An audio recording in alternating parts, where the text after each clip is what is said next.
Welcome to the Human Capital Innovations Podcast. We're your source for personal, professional, and organizational growth and development, where we share original research, explore industry trends, and interview executives and thought leaders from across the globe. We hope you join us often for practitioner-oriented content around all things related to leadership, HR, talent management, organizational development, and change management. Maximize your personal and organizational potential with Human Capital Innovations Podcast. Do you enjoy the Human Capital Innovations Podcast? Please subscribe, leave a review, comment, share, and consider supporting the podcast on Patreon, even at the producer and sponsorship levels.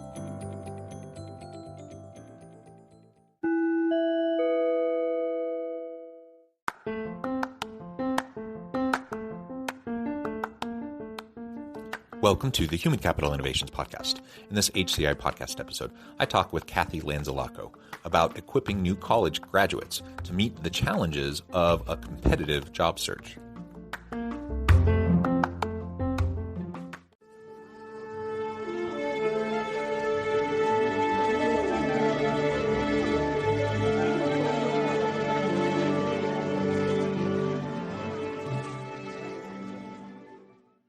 Kathy Lanzalaco, welcome to the Human Capital Innovations Podcast.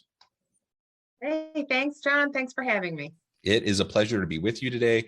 You're joining us from Buffalo area. I'm south of Salt Lake City in Utah. Today, we're going to be talking about equipping new college graduates to meet the challenges of a competitive job search. And we were just talking in the pre-interview, getting to know each other a little bit. We've been preparing for this episode for a while now, but we were chatting about the current tight labor market. And so it's easy for someone to think, well, it's a buyer's market, right? And I have lots of options. Companies are tripping over themselves to try to find good people. And so I'm going to have lots of opportunity. And while there's truth to that, on the other hand, it's also highly competitive. And so you have to, companies aren't just hiring anybody to fill these positions. They want people who are qualified, and there's lots of highly qualified people. And so you have to learn how to navigate this system, but you also need to be prepared to compete within this really highly competitive, hyper competitive even labor market and the hiring process that you're going to be going through. So for anyone listening who's thinking about maybe making a career move, I hope this will be informative for you. And anyone who's listening who leads a team of people and you have members of your team that are maybe looking for transition or the next opportunity, and you're trying to figure out how you can best support them in their career development, hopefully this will also be helpful for you. As we get started, I wanted to share Kathy's bio with everybody. Kathy Lanzalaco is CEO of SPHR Careers, a full-service career marketing firm based in Buffalo, New York, and serving job seekers across the country. SPHR Careers specializes in career launches for new college graduates and career marketing strategies for executives and career-minded professionals. SPHR Careers is the home of the SPHR Careers Student Professional Launch Program, the only new graduate success program in the country, taking recent college grads on the journey from college student to rising professional and landing jobs they have been dreaming of and working toward. A three-time career changer with 18 years of experience in human resources, Kathy provides insights and strategies that help her clients land jobs and create careers they love. I think all of that is fantastic. What a wonderful background. I'm excited for the conversation. Anything else you would like to share with listeners by way of your background or personal context before we dive on in further? Yeah, well, my first career, I was a registered nurse. So, and then I worked in HR for many years. So I like to share that as well, because I think it's important, our careers are not linear anymore. And there's so much available for people. And in this era of this great resignation, people want different things. And it's exciting to know that there is a lot of opportunity out there. And just where you see yourself today doesn't mean that's where you're going to be tomorrow. So keep the doors wide open. Obviously, we can't be all things to all people all the time, and we can't keep our foot in 1,000 doors. So we do have to be, selective in which opportunities we're going to pursue. Yes. But yeah, I'm generally an advocate for keep doors open. Don't shut doors prematurely, because you never know where your future is going to lead you, and you never know where your interests or your needs are going to lead you, what career paths are going to take. And frankly, with disruptive technologies and innovations all around us, we don't know what our current job will look like a year from now, 5 years from now, 10 years from now, let alone what other new types of jobs there might be, new, even entire professions or careers that might emerge that right now aren't even in the thinking of anybody. They're just totally going to be brand new. And so we just need to be flexible, develop your skills, develop competencies that are transferable, and then network and keep your options open. I think that's a really great thing to do. Okay, so as we get started, let's talk about why within this tight labor market, new graduates are still struggling to land jobs. On the one hand, you would think tight labor market, that means I have my pick, and companies are fighting over me. I'm going to have 10 job offers. I get to pick the best one. That's not really what's happening though. So what's going on? Yeah, you know what? It's a crazy time in the job market, but it's exciting, but it's competitive. And what I'm seeing with the new grads, they're coming out of school, and unfortunately, the time that right, and many of them had disrupted learning. Many of them did not have the internships they expected to. And really, the level of anxiety in the college space right now, that the students and this young adult, this Gen Z that we keep talking about, while it's not an all-inclusive statement, many of them have had such a difficult time that some of them are struggling a little bit as well as to launch. So, when I talk about people making transition, and yes, it's a tight job market, it really is about, as you said before, focusing on what you want, but bringing out that value. And unfortunately, with these college students, they're already down a little bit in terms of they don't have the experience that some other people have. And if their internship has gotten canceled, that can be demotivating.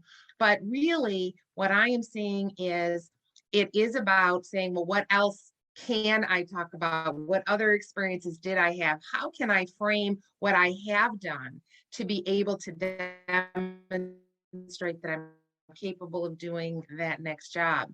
So it's an interesting time, but it is a little bit of a tweak, a different approach than, they may have thought before, coming out of school and, I can do anything I want. Well, you just kind of have to have a strategy.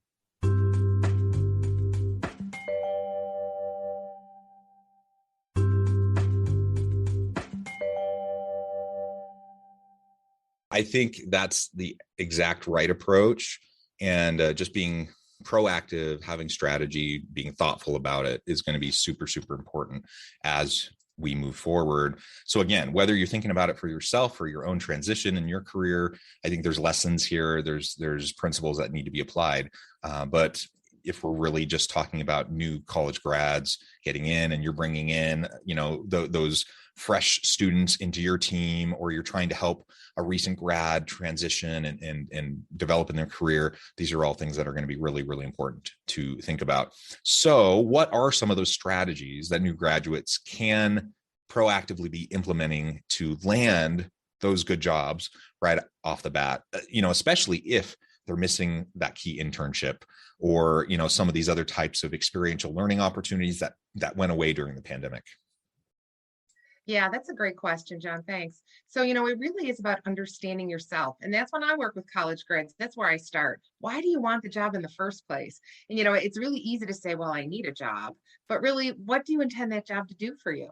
Do you have student loans to pay off? Do you have a car payment? Do you want to move out of your parents' house and get an apartment?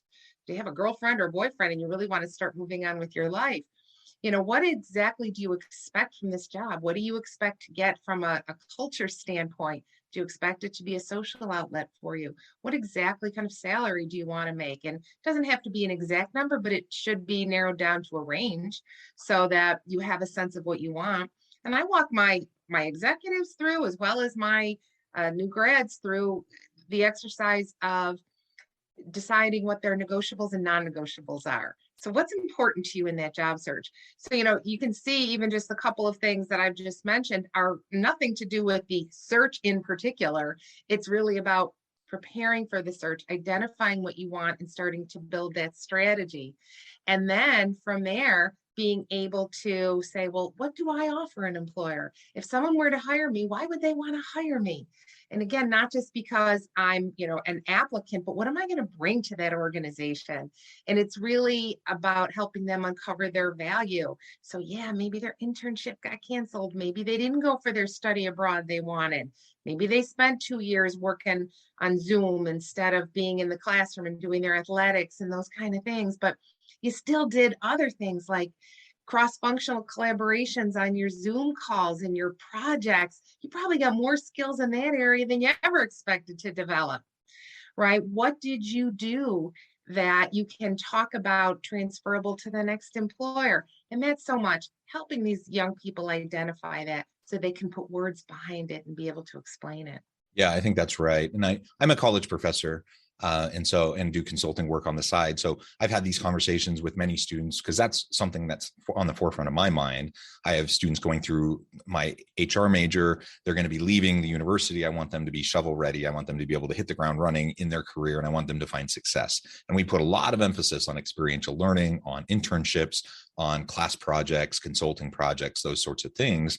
And some of that did not necessarily go away for us, but it shifted, right, to virtual internships or virtual projects and those sorts of things.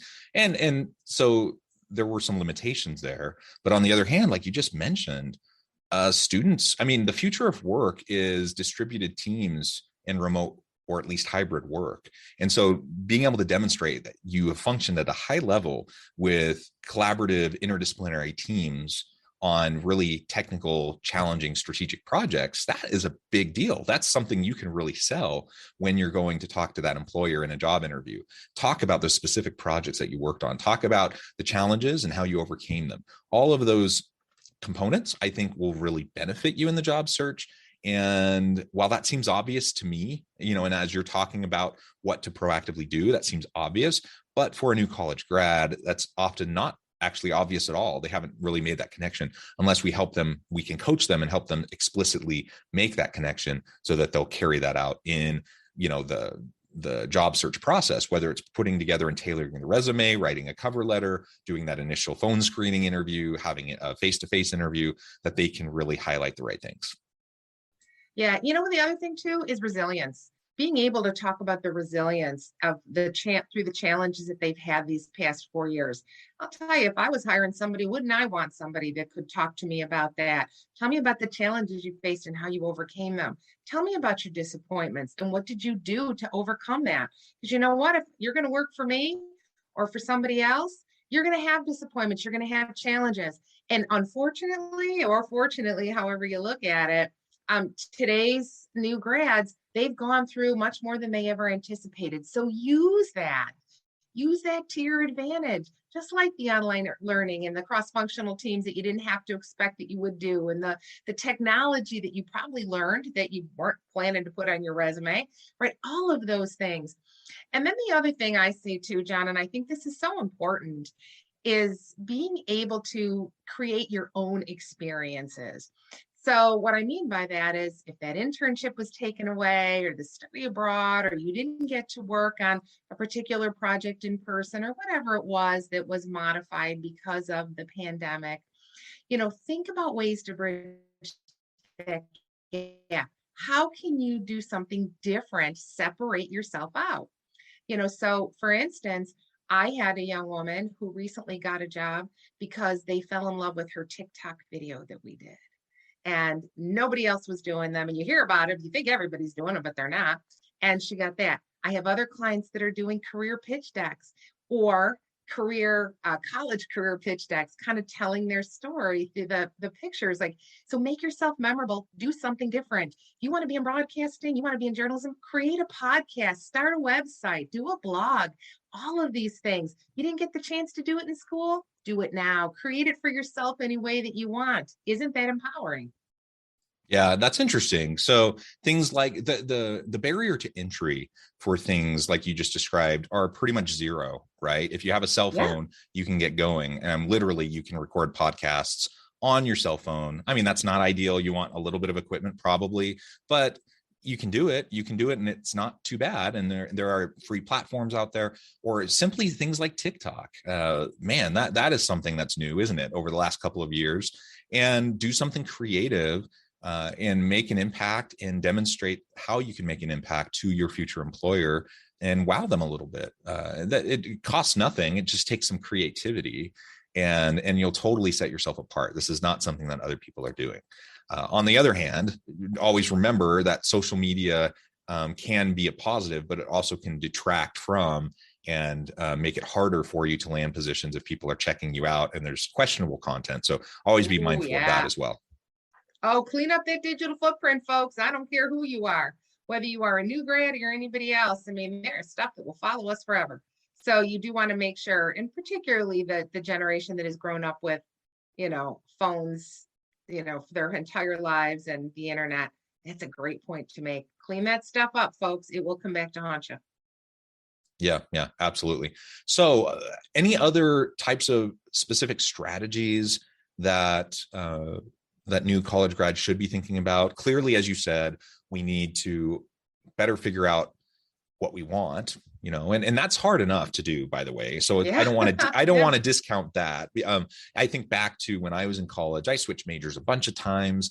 And then by the time I finished undergrad, I'm going into grad school and I'm switching kind of my focus again. And then I go on for my PhD, I switch my focus yet again. And even since then, I've had a bit of a meandering career path, as many people do. So it can be really hard to know what you want, like what your core values are, what you want, and the type of job that's going to bring you meaning, fulfillment, and purpose, and what you're going to be good at, where all the, the Venn diagram where all that intersects.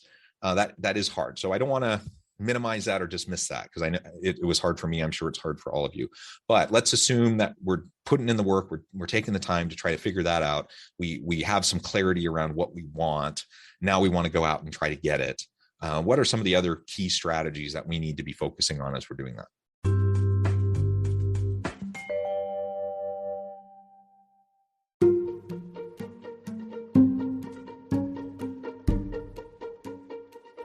Welcome to the Human Capital Innovations Academy. Courses, micro-credentials, and certificates to upskill and reskill for the future of work. All HCI Academy courses, micro-credentials, and certificates are designed, developed, and delivered by award-winning and internationally renowned scholars, educators, thought leaders, executives, and practitioners. Our courses, micro-credentials, and certificates will help you make your mark on the future of work and make an immediate impact in your organizations. Check out the HCI Academy and our many course offerings and certificates to upskill and reskill for the future of work.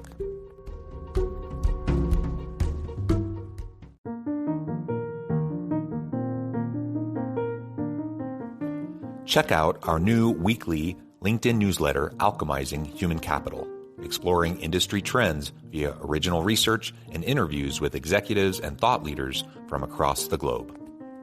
We look forward to having you join us.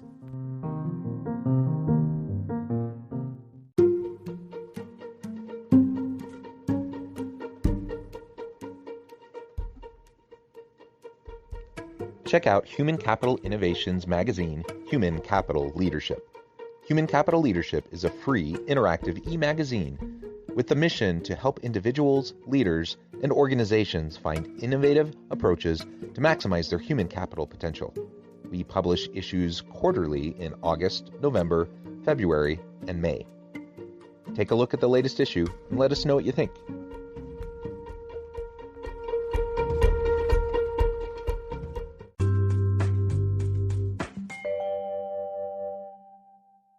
The thing is building credibility. And, there's never been more tools to be able to do that. And certainly as a career coach, I help people do that, but there's a lot of things people can do on their own and a lot of things that I recommend to my own clients. Like, for instance, if you have your eye, you only had one class on that, or you're not really sure, and maybe even if you're not, you'd like to just even explore it a little bit more, you can take courses in that online. Right? You can sign up for a LinkedIn account and you can get LinkedIn Learning. And as you're taking these courses, you can put the badges right on your LinkedIn profile so that you can say, yes, I've I've taken the steps to learn even more about this, and I've learned more tools. And then oftentimes too, you can even take skills assessments and put those right on your LinkedIn. So wow, how powerful is that to be able to say, yeah, I do have these skills that I say I do. But there's places like Coursera and Udemy and all these places, you're not really sure, it serves both purposes. I'm not really sure exactly what I'd like to do, so let me learn more information. And in doing that, I'm increasing my skill set. So maybe, and I hear this a lot, I'm taking the summer off. I need to rest. Well, now it's another 3 months, that your skills are languishing and things are changing so quickly. So if you're going to take that summer off, don't waste all that time. Certainly relax, and rejuvenation. It's so important. But by the same token, use that time to take some additional online courses potentially. I don't mean re-enroll in school unless that's what you want to do, but just, pick out some things that interest you and get some quick courses down. Take some of that online learning, be able to take credit for it. Super important. Just because it doesn't have the label of university on it doesn't mean it's not valuable. So it's a great place to start.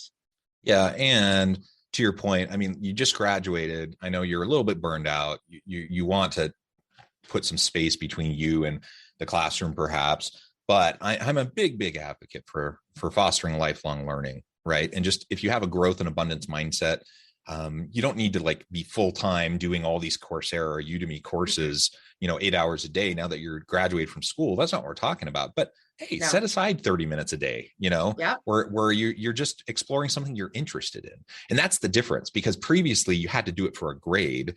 You're done with that, right? So now do it for fulfillment, do it for skill development and expansion, do what you're interested in. And it's fascinating because there have been studies on this. When you'll take a book, for example, and a book that maybe you would love to read on your own free time just for fun, right?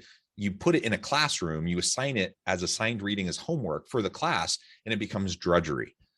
Now you're out of college, though. That drudgery is gone because you're not accountable to anyone for it specifically. It's not going to be for a grade.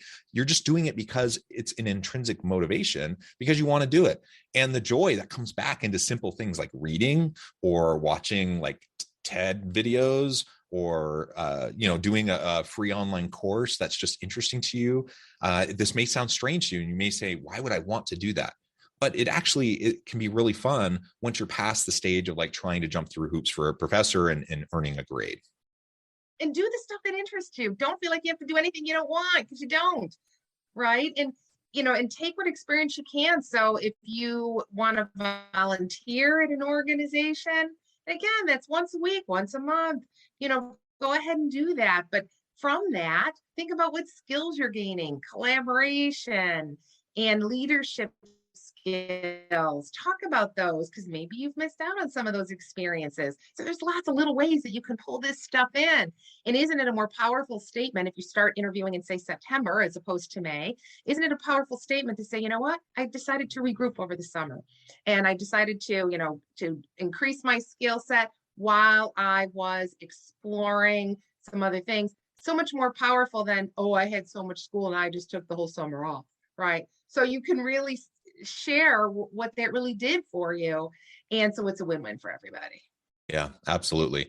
And this actually is a bit of a segue into my final question. And that is, let's assume now that you have actually landed that job that you wanted, you're hired, but you're still early career. So what can new graduates do to position themselves for ongoing success once they're in that first post-graduation job? A piece of this, right, is just ongoing learning. Foster a growth mindset and just continue to develop your skills. That has to be there your entire career, because just because you have a degree doesn't mean you're going to be worth much of anything to your organization 10 years down the road if you haven't continued to upskill and reskill yourself. Right. So that's an important piece. But what else do graduates need to be doing to position themselves for ongoing career success? Well, you said growth mindset, and let's focus on that. Put your hand up for opportunities. Take whatever opportunities they put in front of you, but don't wait for them to ask. If you see something that interests you, Ask about it, volunteer for something to do with that organization.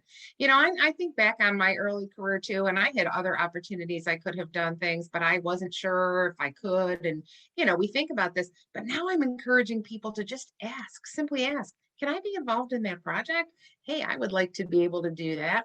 And certainly there might be a promotion or a raise come out of it too. Wouldn't that be awesome? But even of itself, just that additional opportunity to see what it feels like to say, I want more, give me more, let me try this. Let's see what I can do with it, right? Something that interests you, and don't wait to have to ask for something. Or if they put it in front of you, find a reason to be excited about it. Try to say yes as much as you can, but put your boundaries up where things don't feel right. Certainly, that's all part of maturity. But I think what we've learned in this job market over the past couple of years, that goes for new grads and goes for executives, you always have to be prepared. You always have to take care of yourself and are always looking for not necessarily a new job, but always ways to increase your opportunity, increase your mindset, always make yourself more marketable. What else can I do that nobody can take away from me? So if my business goes away tomorrow, did I go to that conference they offered me to go to? Did I take advantage of the additional learnings that they gave me, and the brown bag lunches, all the way to maybe to tuition reimbursement if they offered you courses, certifications? If they say, look, you could go for a certification within the next year, say, heck yeah. And where do I sign up? Nobody can ever take that away from you. So constantly thinking of ways to add to your tool belt, add more value to yourself so that you can open the door to other things later. Perfect. Kathy, this has just been a great conversation. Lots of interesting insights, I think, that are going to be really important for listeners. Before we wrap up for today, I just wanted to give you a chance to share with listeners how they can connect with you, find out more about your work, and then give us a final word on the topic for today. Yeah. Hey, I'm on LinkedIn all day long. You can find me there. Kathy Lanzalaco, again, is my name. Look for my profile on there. You can also go to my website, inspirecareers.com, and you can read about my work with new grads. But I guess my final word today, John, is this is the time of year that people are focusing on new grads, and there's so much celebration going on. I guess that's the last thing I want to say too, is celebrate what you've been through. Take the time to just celebrate everything. Enjoy where you are right now. If you need help, ask for it, but just keep moving forward. Keep an open mind. You never know what might come, but make sure that you take care of yourself, because at the end of the day, that is what it always comes down to, is ourselves, and a job is a job. But start thinking about what that next step is for your career, and the path is wide open for you. Wonderful. Thank you, Kathy. It's been a real pleasure. I encourage listeners to reach out, get connected, find out more about what Kathy and her team can do for you. And as always, I hope everyone can stay healthy and safe, that you can find meaning and purpose at work each and every day. And I hope you all have a great week.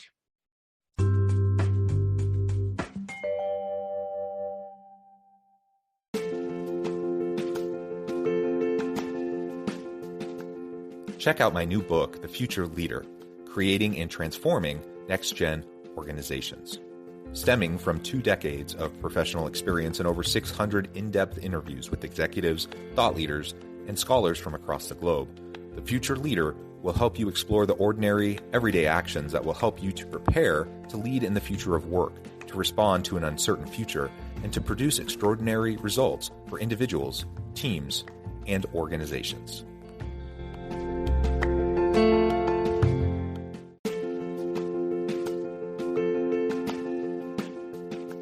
Bluer Than Indigo Leadership, the journey of becoming a truly remarkable leader. Early in my adult life, I learned about an Asian proverb that translates as bluer than indigo. If you think about the color indigo, it is a brilliant, deep, and vibrant blue, what some would call the bluest of blues. To have something that is bluer than indigo is rare and truly remarkable. Contrary to popular myth, there is no one-size-fits-all or cookie-cutter approach to effective leadership. There is no silver bullet, no secret sauce, no go-to model that will solve all of your problems. The truth is, great leaders have all had their unique strengths and flaws, and have all had to discover and then pave their own distinctive path in their life's journey to fulfill their leadership potential. Bluer Than Indigo Leadership will help you discover your own path and explore those ordinary, everyday actions that will help you respond to an uncertain future and produce extraordinary results for individuals, teams, and organizations.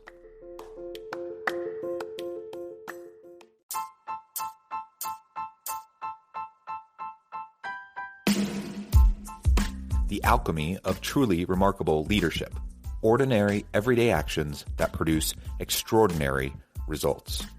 Consider how the nature of work has shifted over the past 50 years. With increased globalization, rapid technological advancement, and the shift in economic composition, the average job of today looks very different than the average job of 50 years ago. What will the jobs and organizations of tomorrow look like? Moreover, what does this all mean for organizational leaders? What are the core competencies and capabilities of organizations and their leadership that are prepared for continued disruption and geopolitical and socioeconomic shifts? Regardless of what the future holds, increasingly, leaders need to be socially minded, data-driven, decisive, champions of talent, and disruptors of the traditional notions of leadership, teams, organizations, and work. The alchemy of truly remarkable leadership will help you to explore your own leadership competencies and capabilities and consider ways to apply and implement them into your workplace and personal life.